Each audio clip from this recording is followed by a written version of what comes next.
معمولا همیشه یک جنگ درونی داخل ذهن افراد اتفاق میفته که آیا من جذاب هستم یا جذاب نیستم.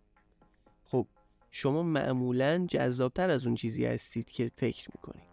حالا توی این ویدیو 5 تا نشونه بهتون میگیم که اگر اینا رو دیدین شما جذاب هستید. 1.